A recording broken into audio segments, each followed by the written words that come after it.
Hello everybody, I'm going to show you today the games that I bought yesterday, pretty much. I went to Play and Trade and they're having a buy two get one free sale, so I did that 3 times. Starting off on NES, I got XEXYZ. I really don't know how to pronounce that. Xyz? Yeah. So I just call it XEXYZ because that's the only thing that makes sense to me. This game, you are like this robot thing and you shoot around. I really don't know how this game really works. I just played it once a long time ago and decided to get it again. Next, on Super Nintendo, I got Zool. This is a platforming game where you can shoot with your little character Zool, I guess. And it reminds me of Sonic, if Sonic was a ninja, with throwing stars that are shaped like orbs, because they're not really stars. Now when you start off the game, the controls are weird, because their jump is where normally the attack would be, and the attack is now jump. But you can change that, which is good, because it's very confusing if you don't. Next up is, now, since I just got a Sega Genesis not too long ago, and I don't have too many games for it, so I decided I'll mainly focus on that. So, starting off, I have Fatal Fury. Now, this is a fighting game, and you can be one of the guys on the cover here. Other than that, I really don't know much about it, but I had heard about it, and I definitely like fighting games. And it turns out that was the common theme for what I bought, because it turns out 3 of them are fighting games.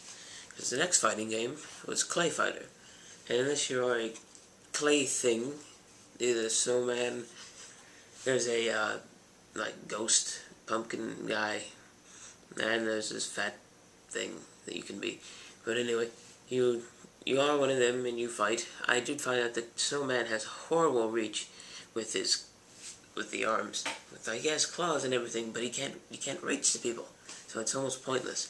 Now this was designed for the 6-button controller, and works much like Street Fighter 2 does, where if you press start, it swaps the moves around, where you start off kicking, you press start, and now you're punching, which is fine with me because I only have a 3-button controller.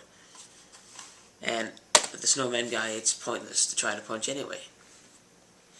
The next fighting game is called Balls, 3D Balls 3D, fighting at its ballsiest, I guess is what it's called.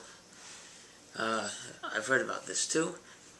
When I heard about this was bad things, like it had horrible frame rate or something.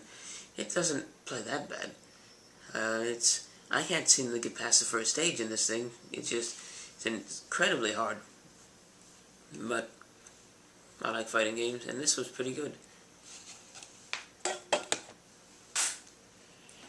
Next up, now this is what I hate about this. I got Road Rash, and one thing I hate is these stupid stickers. I mean, if you're going to put a sticker on it, can't you put it on the back, like they did here? I mean, why put it on the front, and then still, why put it over the other sticker? The actual sticker of the game, that just can't take that off without destroying something. And I'll try to anyway. Now in Road Rash, you are a guy on a motorcycle who can punch other people off motorcycles while trying to get into first place. It's pretty good. It was made in 91, I think, or something like that, 91-ish. And as I was playing this, it froze once on me, but it seems to work just fine. Definitely good. And speaking of Road Rash, I also got the sequel, Road Rash 2. They were sitting right next to each other in the box, but they kept the games at Play and Trade.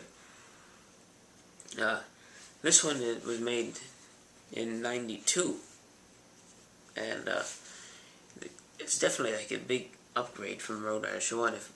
Just by looking at it, it looks better. I was gonna say it sounds better. It's actually, I think it's harder. When I was playing it, I kept crashing more in this one, and I ended up getting arrested in this one, which I didn't do that in the first one at all. But I don't know if it's in the first one, but I'm just saying, found this one to be harder. Don't know if there's a reason behind that. Next, and for the final system, is Dreamcast. Now, I also don't have too many games for that, so I decided to focus on that as well. But first game, and the disc is upside down, but it's Star Wars Jedi Power Battles. Now, this thing didn't have a book with it, which is fine, because I'll just print out a little sheet for a cover. And I'm going to replace this disc case anyway, because it looks like somebody took sandpaper to it, because it's just dull and scratched up and smashed, which is not a big deal. The game is perfectly fine, except for the programmers, because this thing is glitchy beyond anything. There's the first level, you are Obi-Wan, I guess you're forced to be him, and you're going through the ship that's shaped like a U with the ball in the middle. I forget what it's called, Trade Federation, whatever. And you gotta jump across these pistons, and if you don't land perfectly on them, I mean, you can grab the side and pull yourself up, but you will fall off many times, and I guess it kills you instantly if you fall off, even though it shouldn't. And even if you do, sometimes it won't kill you all the way, and you'll be stuck, and then it'll kill you over time. And once I landed on it, got on the side, pull yourself up. As I was pulling myself up, some glitch happened, and it killed me. Now, I hadn't died once through the whole level until this point, and I died, and it gives you 6 continues, and I died all 6 of them. I don't know, I'll give it another try. And the last game, probably the best one I got, and best condition one I got, is Jet Grind Radio. Definitely was looking for this for quite a while, and just never picked it up until now. And I forget who said it, but one thing good about this game is all the color. Very colorful. Something you don't see anymore. And it's very different and original. It's something that Tony Hawk Underground did. I think they took it from this. When you can go around and you spray stuff and whatnot. This was definitely the original for that. And in fact, it's currently in the system right now, because it was the last one I played and probably my favorite out of all of them. So that's everything I bought with the buy 2 get 1 free sale. Got 9 games, pretty cheap. And if you have a plane trade near you, I'd do this too. The only thing is, the nearest one's about 45 minutes from me, and we're at the one that was about an hour away. But it doesn't matter, because it was on the way back, and I got all that. So until next time, goodbye people.